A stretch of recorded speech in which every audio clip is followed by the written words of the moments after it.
Bob, for those warm words of introduction. And I also acknowledge Chair of the Regional Council, Mike Lee, and everyone who's come along this morning. Thank you to Waitakere Enterprise and your business club for enabling me to come and make this sort of speech today in the West. I'm standing before you early at the beginning of my 9th year as Prime Minister, very proud of what's been achieved on my watch and looking forward to the challenges which lie ahead, which includes the challenges of election year. In my speech today, I do have a major announcement to make about realising the potential of young New Zealanders to contribute to our country, and I think that's critical for building on the considerable progress which has been made in recent years. Our government does take pride in leading the economy through its longest run of economic growth since the Second World War. We do take pride in building an economy which is now a third larger than it was in 1999, and you've referred, Bob, to the remarkable things which have been happening in the West, which is very similar to what we've seen in districts, regions, cities right across New Zealand. We've seen the creation of around 360,000 more jobs in the economy this past 8 years, a drop in benefit numbers by almost 140,000, and that's fantastic news. And of course, creating greater security in retirement through setting a higher rate for the super and setting up the super fund and KiwiSaver, which has had phenomenal uptake. And frankly, who wouldn't be proud of providing the huge family tax relief through Working for Families, all the major investments that have gone into our education system, health, policing, so many critical areas of public service in our country. So those are but some of the many achievements which we're proud to be associated with. I think successful leadership and government is about establishing a vision for what might be, and then taking the many steps forward which will make that vision a reality. It's about setting in motion a program of change which meets our people's aspirations for a better life, and a sustainably better life at that. It's about saying what you'll do and getting on with the delivery of your promises. And we've got a strong reputation for doing just that. I think if the public doesn't know what politicians stand for and what their real agenda is, then the public stands to feel badly betrayed when the real agenda comes out. That was the politics of deception of the 1980s and 90s, and that was the kind of politics New Zealand put behind it 8 years ago.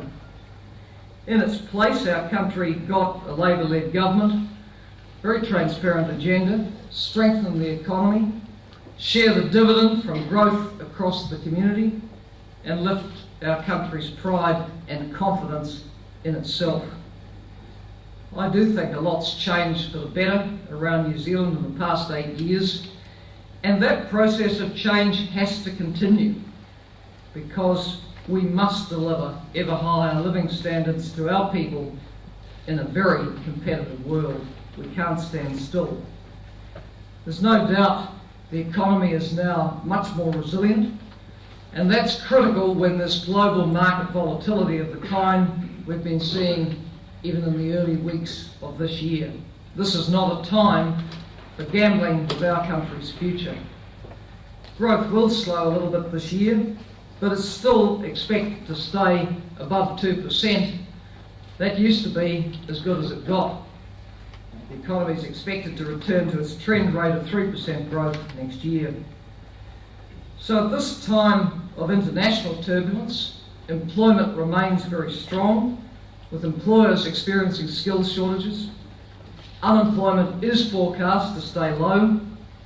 Business confidence remains reasonably positive on investment and staffing intentions. There's continuing strong growth in Asia, which gives support to our commodity prices. And in the global credit crunch, the structure of the Kiwi banking system has meant we are not as exposed as some countries. The banks in New Zealand and Australia are judged to have been more conservative in their approach, and I personally think that's a rather good thing with banking. although a number of non-bank deposit takers of course have been affected with adverse effects for people's savings. Our government's in a sound fiscal position, and that gives us room for manoeuvre if it's needed. Overall then, while there's clearly global uncertainty, there's no sensible prediction of the R scenario here. That is no more than the silent prayer of the opposition. So we're from here in our quest to provide more opportunity, more security, and build even more pride in this unique nation, which I'm proud to call home. For me, the key concept is sustainability. I think what we build has to be solid and substantial. It has to endure. It can't be just a flash in the pan. And that applies across the 4 pillars of sustainability: economic and environmental, societal and cultural, and they all reinforce each other. On environmental sustainability, we are increasingly being recognised as a country for our willingness to front up to the challenge. And what better place to talk about this than in Waitakere City, which is proudly Eco-City, and where Mayor Bob's been giving tremendous leadership, stimulated by the Earth Summit in Rio all those years ago, and carrying the ideas through locally. This year, New Zealand's the host country for World Environment Day in partnership with the UN Environment Programme. And our theme is kicking the carbon habit, and there's a real sense of urgency about that. Those who thought the concern about climate change was a hoax are looking progressively sillier as the consensus around the science and seriousness of the projections becomes rock solid. In New Zealand, we have to act on climate change because we want a world fit for our children and grandchildren to live in, because we do believe in being proactively part of the solution to the world's problems, not a reluctant follower, and because it's in our economic interests to do so. I've said many times in the past year that New Zealand must be sustainable to be prosperous. The world's affluent consumers across both developed and developing markets are increasingly making ethical choices about the goods and services they are going to buy, and not least about what they eat and drink and where they travel. Now, those sectors make up a very substantial part of our foreign exchange earnings. So we have to be on the side of the angels when people are making ethical choices about what they purchase. The good news is that the Kiwi Clean and Green brand is a strong one, and that with government, business and community action, we can secure our future as a sustainable and prosperous nation. This year, the government's giving priority, obviously, to the emissions trading scheme, rolling out the energy efficiency and conservation strategy and measures, and rewriting the transport strategy with a focus around sustainability. Getting the environmental balance right is critical to securing the quantity and quality of life on our remote islands. But on its own, it's not enough. In government, we've got to be active on a lot of fronts to secure New Zealand's future. And I want to make some comments about economic and social sustainability. The truth is that New Zealand is still paying the price of past years of economic failure and harsh social policy. Broken families and shattered lives were the product of long-term, intergenerational high unemployment and deprivation. We do see the results of that in family, youth and other violence in the community. While the crime rate's been going down overall, violent offending's been going up. Today's young violent criminals are the children of the mother of all budgets of 1991. The magic wand can't just wave that away, but by giving everyone a chance to succeed and supporting the economy's potential to grow, we can, over time, make a big difference. On the economic front, our government's taken big and bold action, and there is more to come. We anticipate more growth and investment stimulated from last year's big business tax package, not least from the stimulus to business R&D. A high-value economy is driven by innovation, and we have plans to be unveiled this year which will see our commitment to innovation stepped up significantly. There's huge investment going into public infrastructure, across energy and transport, into power transmission and generation, and into roading, rail and public transport overall. Here in Auckland, the openings of new transport initiatives are coming thick and fast. Bob referred to the big hole being built at New Lynn. That's a critical part of our rail infrastructure. And next weekend we'll be seeing the celebration of the completion of the North Shore Busway, which is the closest buses will get to actually operating like a train and a railway, and it's just going to be making a fantastic difference to the mobility of people and goods in our city. And watch for an important announcement soon about progress on the Waterview connection, a critical part of the Western Ring route. Infrastructure in the 21st century includes broadband, and the faster and cheaper it is, the better for our economic development. We brought in the blockbuster legislation to encourage more telco competition. We're now close to finalising Telecom's undertakings on operational separation and its commitments on infrastructure investment. But more needs to be done on broadband too. We are encouraging private sector initiative, and we're looking at how the government could best exercise its leadership role. We're updating the New Zealand digital strategy with a lot of input from stakeholders, and more policy announcements will be made this year.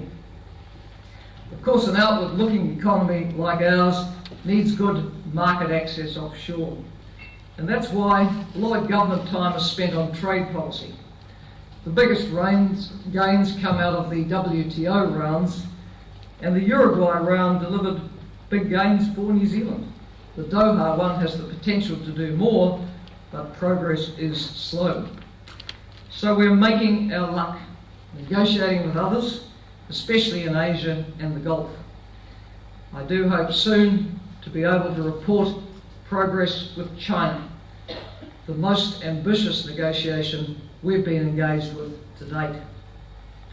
21st century infrastructure, telecoms, innovation, favourable business tax regime and investment, opening up markets, and a commitment to sustainability, all this has been part of our package of change, which has been strengthening the economy, and it's been underpinning rising living standards.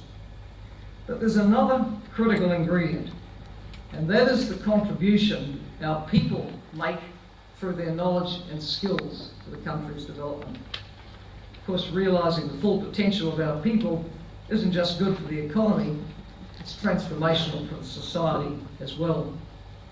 More educational success equates to greater well-being at every level. Less failure in education contributes to even lower benefit numbers and lower crime. Investment in education is an indispensable part of building a sustainable New Zealand, and our record in education is a strong one. Some highlights: that extension of the principle of free education to the early childhood years, with around 85% of our 3 and 4-year-olds now covered by the 20 hours free policy. And overall, there's about 95% of our children now participating in early childhood education.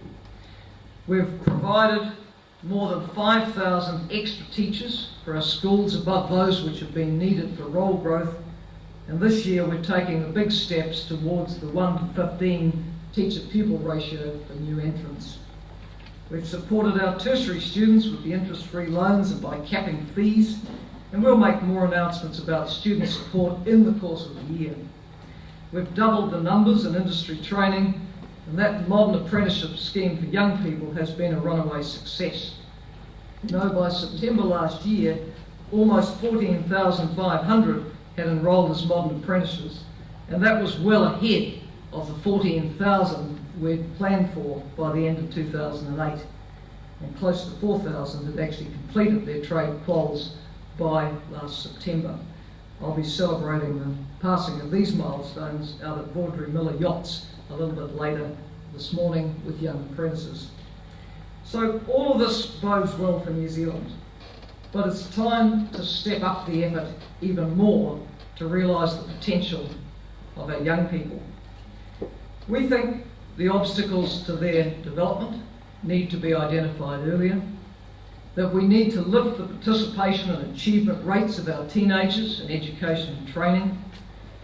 Currently, around 71% stay at school till their 17th birthday, but that means 29% don't. Around 60% of our students leave school with at least an NCEA Level Two qualification, but 40% don't. Around half our current workforce doesn't have the education and skills needed to function fully in the knowledge economy and society that we're building. Of course, in a time of near full employment, as we have, those without qualifications are finding work. But a low skills base does stop us growing the value of the economy as much as we could, and stops us lifting our living standards to their full potential.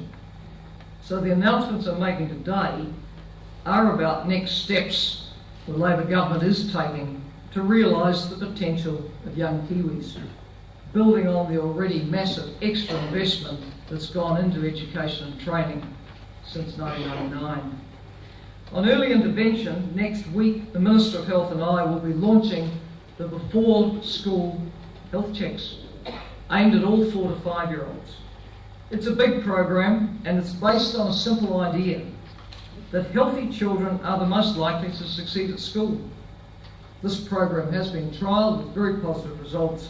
It's going to be implemented over 2 years, and fully implemented, the annual funding will run around $9 million a year. Importantly, the preschool checks will also aim to identify early that estimated 5% of our children who have conduct disorder and or severe antisocial behaviour. The truth is that these children without early intervention can go on to cause considerable distress for society. Among them will be some of the next generation of violent criminals if we don't act. But early intervention is shown to be highly effective in boosting their life chances and saving the rest of us a lot of misery from crime in the future, and of course saving us the cost of their imprisonment. Now I want to talk about lifting the age of participation in school or other forms of training. We acknowledge that this is of critical importance, and we're announcing today that government policy going forward is for all young people to be in school or some other form of education or training or structured learning until they reach the age of 18. In this day and age, boosting teenage participation in formal education is much more complex than simply lifting the school leaving age. And yet the work that's being done in what's known as the Secondary Futures Project with community leadership and professional participation strongly suggests that we in New Zealand are capable of designing and resourcing our schools so they can retain a far higher proportion of students. Already we're seeing a lot of exciting initiatives around our schools which are about engaging young people's attention and interest in education and skills training for longer. But we can't expect the schools and the formal education system to do it all on their own. We need good partnerships with employers, tertiary educators, private training providers, communities, so that we have a wide range of options to meet the young people's needs. The Gateway program has been being rolled out across all high schools, and that's an example of the kind of flexibility we've been building into the school curriculum. It works because employers and schools work together in the best interests of young people. It's providing senior school students with opportunities to learn in the workplace as well as the schoolroom, and that gives them a better understanding of the connections between the skills required at work and what they're learning at school. So this year we're taking that out further In 10 secondary schools, students can enrol this year in youth apprenticeship programs, and that gives structure to their course of study, which could lead them into modern or other apprenticeships or industry training.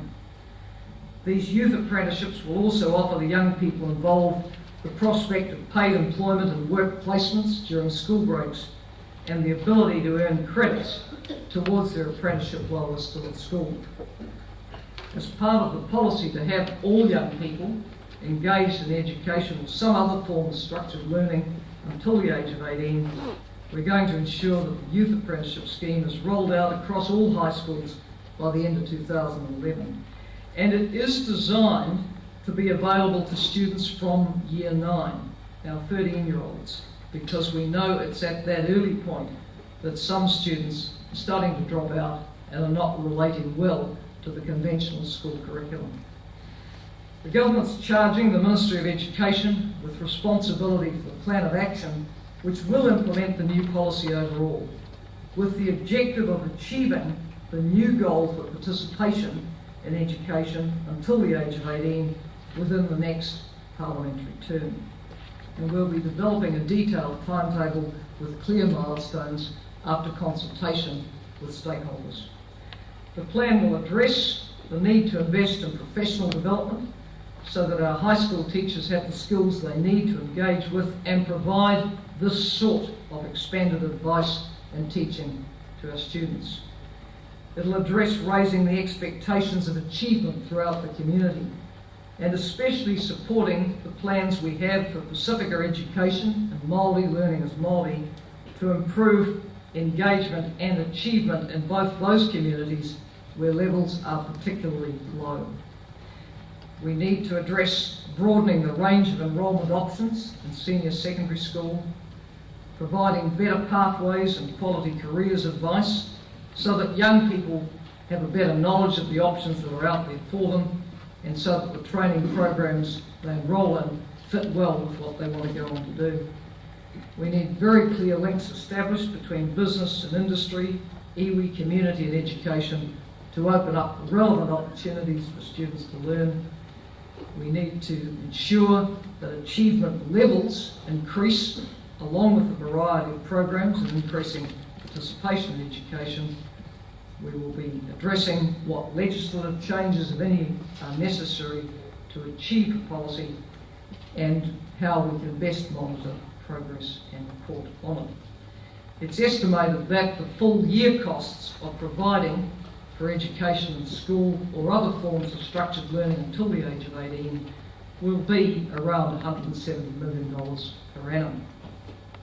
Young people are unlikely to achieve well in our workplaces in the future, let alone the present, if they don't achieve at least a Level 2 qualification. And reducing the proportion of young New Zealanders who reach 18 years of age without achieving that is going to be a key objective. A word about upskilling the existing workforce. 80% of those who are going to be in the Kiwi workforce in 2020 are actually in work now. So it's important to be addressing the skills levels of those workers as well as of those coming through to join the workforce.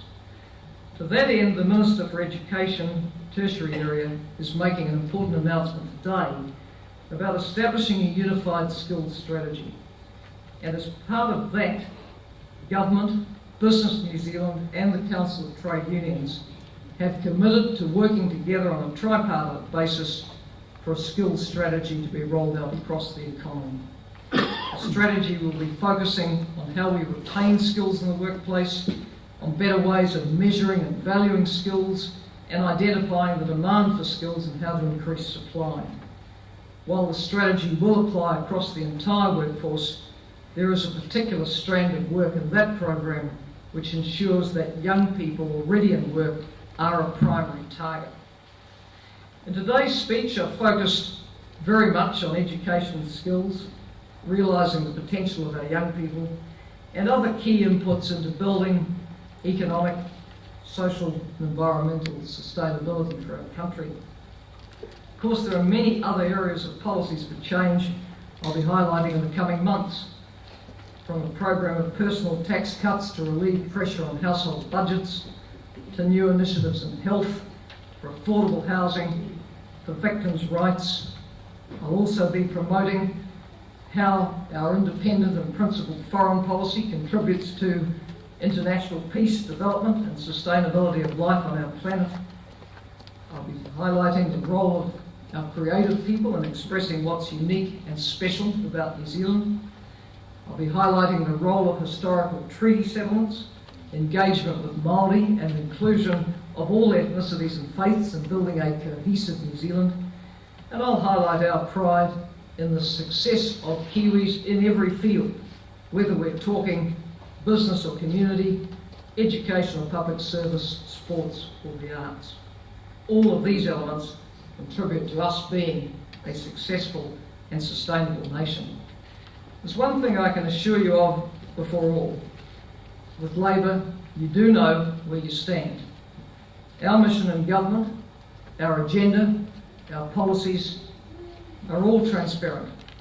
There are no hidden agendas. We go into this election with experienced leadership and new blood in our cabinet and on the way into Parliament. Yes, we start from behind, but we also start with a reputation for tackling the hard issues and for getting results. We get those results by working cooperatively with other parties in a complex, multi-party environment. Under proportional representation, Italy has had 60 governments since the Second World War. Another one fell last week. In New Zealand, the 5th Labour government under proportional representation is into its 9th year. The difference is obvious. We provide stable and strong government. We do work for the many, not the few. We are in this to serve the public. I've never found the glory. In this country, the people choose. There is no natural party of government and there's no right to rule. Winning elections, I believe, is about being believable, having a strong record and presenting the most compelling and forward-looking vision for our country. And that's what I'm focused on this year as we work to build the best possible future we can for New Zealand. Thank you for coming.